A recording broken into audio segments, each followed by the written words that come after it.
Então vamos lá. Quando me apresentaram o diagrama de fases, eu não tinha a menor ideia de onde aquela porcaria surgia. Para mim era um desenho satânico. Eu não sabia onde é que vinha aquilo. Eu queria te mostrar intuitivamente como fabricar um diagrama de fases. Assim as coisas vão se resolver, caso tenha alguma dúvida. Imagine então que eu tenho um gráfico de pressão versus temperatura. Pressão versus temperatura. E para marcar algo nesse gráfico, eu vou usar uma máquina altamente tecnológica. Uma máquina onde tem dois botões, um da pressão, o outro da temperatura, e tem um blindex aqui. Ou seja, eu vou botar uma coisa lá dentro, vou fechar ela lá dentro, e nós vamos variar a pressão e temperatura e vamos ficar aqui observando o que acontece. E vamos conseguir tirar conclusões disso. Certo, galerinha? Então olha só. Imagine, para ficar fácil de entender, que eu peguei uma substância no estado sólido, por isso que ela tem esse formato cúbico, fechei a portinha, estou no nível do mar, então eu sei que a pressão é 1 atmosfera. E hoje, sei lá, 20 graus, um dia confortável, então acabei de fechar, está 20 graus. Ou seja, eu sei que para uma atmosfera, a uns 20 graus, estamos ali. A substância está no estado sólido. Beleza. Vou começar a mapear a partir daqui. Aí eu vou lá, mexo no botão de temperatura e dou uma aquecidinha e fico olhando. Sólido, sólido. Então estava aqui, agora já está aqui, continua no estado sólido. Legal. Eu vou fazendo isso e observando. Quando eu perceber que uma gotícula ali começou a derreter, eu vou lá e marco um ponto no gráfico. Então nessa temperatura, tá vendo? Nessa aqui, ó. Naquela temperatura ali, ó, começou a derreter, tá vendo? Aí eu vou lá e marco aquele pontinho. Eu vou perceber que logo depois a coisa toda foi para o estado líquido. Legal. Então eu já estou aqui, estado líquido. Aumento a temperatura, líquido. Aumento a temperatura, líquido. Legal, líquido. E de repente, numa certa temperatura, vi um vaporzinho subindo da pocinha. Aí eu, opa, peraí, deixa eu marcar que temperatura foi essa aqui. Marquei a temperatura. E depois de algum tempo tu vai perceber que a coisa toda ficou gasosa. E a temperatura sobe, gasoso, meu Deus, gasoso. Beleza. Aí depois tu te pergunta, né, o que acontece se eu fizer esse mesmo experimento numa pressão abaixo da pressão atmosférica? Aí tu vai lá, esfria a bagaça toda, vai congelar, não vai ficar no formato de cubo, né? A menos que tu bote numa forma de gelo. Mas aqui ficou no formatinho de cubo para tu entender que é sólido. Pera aí, agora sim, eu vou girar para a esquerda o botão da pressão, tá vendo? Reduziu a pressão, agora já é 0,8 atmosferas. E vamos brincar de novo. Tá em que estado? Ah, sólido. Aumenta a temperatura, sólido. Aumenta a temperatura, sólido. De repente derreteu uma pontinha. Tu vai lá e tu marca essa temperatura. Tu vai perceber que baixando a pressão, vai precisar de uma temperatura menor para mudar o estado físico. Aí ficou líquido, ficou tudo líquido, pocinha d'água ali, tu aumenta a temperatura, líquido, de repente começou a ir para o estado gasoso, tu vai lá e tu marca esse momento mágico. Tu começa, cara, a fazer isso para pressões cada vez mais baixas. Tu vai começar a perceber que a fusão e a ebulição vão estar cada vez mais próximas. Vai chegar uma hora que tu vai cair da cadeira, bicho, no laboratório.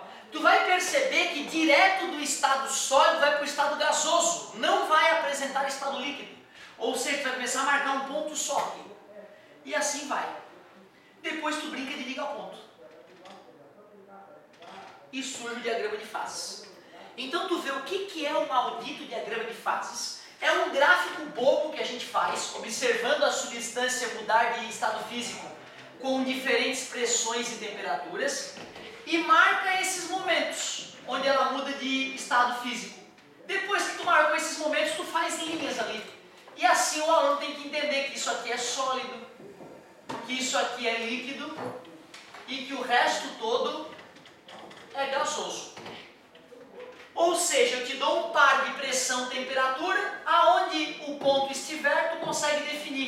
lugar está no estado sólido, líquido ou gasoso. Agora que eu usei esta máquina, essa incrível obra da engenharia, para te mostrar o que é um diagrama de fases, eu vou apagar essa bagunça e vou fazer um diagrama de fases mais didático. Vou fazer assim. Era mais realista antes, tá? Na verdade, essas duas linhas vindo aqui e a linha ser bem curtinha, a linha da sublimação, que nós já discutiremos.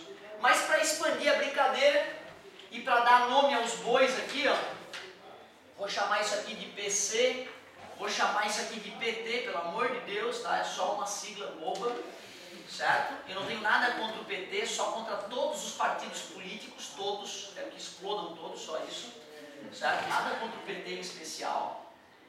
Eu quero falar sobre esse ponto, quero falar sobre essa temperatura muito importante, TC também. Tu já sabe o nome dos estados físicos e é contigo isso, tá? No vestibular lá não vai estar dizendo onde é sólido, onde é líquido. Aí tu pode pensar no teu dia a dia, né? Se a temperatura fica muito fria, congela, sólido. Se tu pega a coisa no estado sólido e aumenta a temperatura, a coisa derrete, líquido. Se tu continua aquecendo, vira o estado gasoso. Estado gasoso. Vou dar outros nomes aqui, eu vou chamar isso aqui de ponto A e aquilo ali de ponto B. O que tu precisa saber? Além de reconhecer os estados físicos, precisa saber o que é o PT, que nesse caso é ponto triplo. Ponto triplo é a pressão e a temperatura nas quais, pressão do ponto triplo, temperatura do ponto triplo. É a pressão e temperatura nas quais os três estados físicos coexistem. Então vamos ter uma parte da substância no estado líquido, outra no estado sólido, outra no estado gasoso. Tudo concomitantemente. Bem bizarro isso aí, né? Ponto triplo. Pressão e temperatura nas quais os três estados físicos coexistem. Existem concomitantemente, em equilíbrio. Já PC é um outro ponto muito importante chamado ponto crítico. Esse ponto crítico não está relacionado à pressão, ele está relacionado apenas à temperatura. A temperatura na qual, acima da qual, a temperatura acima da qual apenas o estado gasoso é possível. Cara, escuta o que eu vou te dizer. Se uma substância está numa temperatura acima da temperatura crítica, a coisa vai estar no estado gasoso. E esse estado gasoso é tão agitado que por mais que tu aumente a pressão infinitamente, toda a pressão do universo, a coisa continuaria no estado gasoso. As moléculas não se agarrariam para formar o estado líquido. Essa distinção do estado gasoso acima da temperatura crítica e abaixo da temperatura crítica merece até um nome. Quando estiver acima da temperatura crítica, o estado gasoso vai ser chamado de gás. Quando abaixo da temperatura crítica, o estado gasoso vai ser chamado de vapor. Então, vapor é o estado gasoso que, com aumento de pressão, pode gerar um líquido ou até um sólido. Já o estado de gás é o estado gasoso que, mesmo com aumento de pressão indefinido, tu jamais vais conseguir fazer a substância ficar no estado líquido ou sólido. Importante saber essa diferença. Assim, mesmo sem conhecer as pressões nos interiores das estrelas, eu sei que elas são gasosas, certo? Que elas estão no estado gasoso, porque a temperatura do interior das estrelas é altíssima, muito acima da temperatura crítica de qualquer substância. Até o tungstênio, que é o metal de maior ponto de ebulição, está no estado de gás no interior das estrelas, certo? Muito bem. além de saber o nome daqueles pontos, tu tem que conhecer o nome de cada maldita curva. Como assim, professor? Tu tens que saber o nome da curva que vai do ponto A até o PT.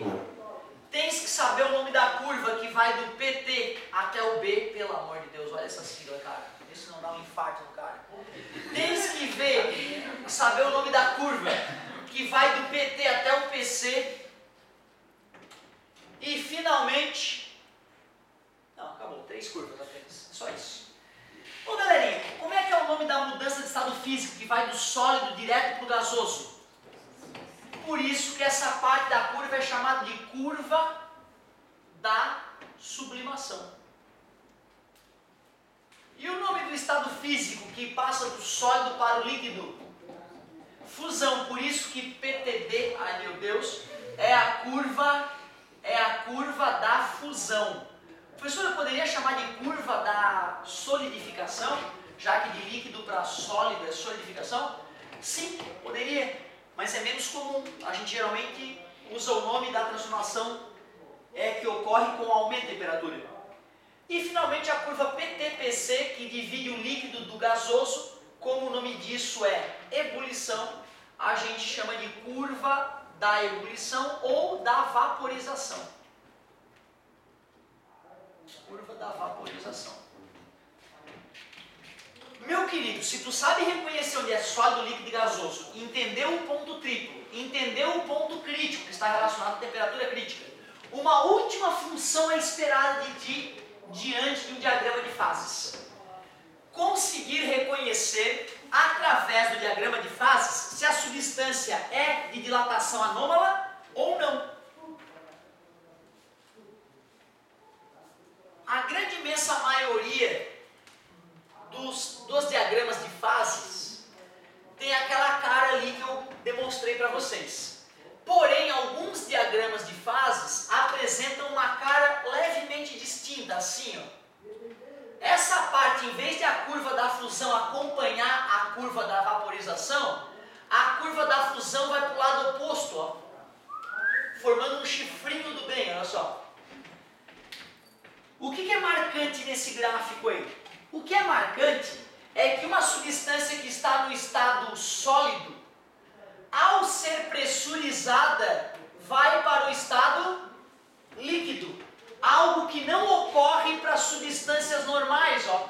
Em qualquer ponto de estado sólido, aumenta a pressão, continua no estado sólido.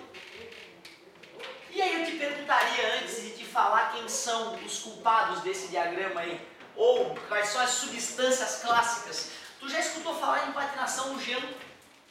Vai-me dizer que tu já viu alguém patinando no gelo? Eu duvido. Está para nascer o ser humano que patina no gelo. O gelo não escorrega. O gelo não é patinável. Eles patinam na água. A pista que tu enxerga sólida, ela só é sólida onde o patinador não está com o pé.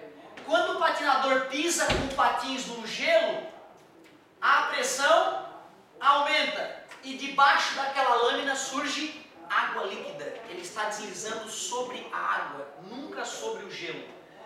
E depois que ele passou por aquilo, que o pé dele sai de cima do gelo, da água na verdade, né? A pressão diminui e volta a ser sólido. E aí então tu vê uma marquinha distinta, né? Por onde ele passou, que foi aonde ocorreu o fenômeno chamado de regelo. Ou seja, bota a coisa de escrever no estado sólido e sobe a pressão. Se ir para o estado líquido, é uma substância de dilatação anômala. Eu só teria 2 nomes para te passar: água e ferro. O diagrama de fases da água e do ferro apresentaria essa característica aí, a curva da fusão alterada em relação à grande imensa maioria das substâncias. Não custa comentar que se tu for para a área da engenharia, for fazer ciências do materiais ou engenharia metalúrgica, vão haver diagramas de fases de aço, e aí é ferro com carbono. Amigo, é tanta linha, tanta curva, que dá medo só de olhar. Tu vai passar anos da tua vida estudando diagrama de fases de aço. A maneira como tu resfria o aço pode tornar o aço mais maleável, menos maleável, mais resistente ao desgaste, menos resistente ao desgaste. E aí não fica só com 3 linhazinhas assim, é um monte de linha que depende de um monte de coisa maluca. Só para tu saber que futuramente nós estudaremos diagramas de fases muito mais complexos que esses. Para começar a ter chance de entender diagramas de fases de materiais, né, como aço, a gente tem que no mínimo começar a entender os diagramas de fases mais simples. Muito bem, tô tão satisfeito, meu querido. Agora, cara, eu acho que a gente tem que aproveitar para fazer exercício. Eu suponho que vocês, por estudarem à tarde e à noite, têm pouco tempo de fazer exercício. É possível que alguns até trabalhem durante o dia, imagina, só os guerreiros para fazer isso mesmo. Então eu convido vocês a arriscar alguns exercícios. Vou passar uma lista gigante ali para vocês começarem. Quem tiver alguma dúvida vai poder chamar na carteira agora mesmo.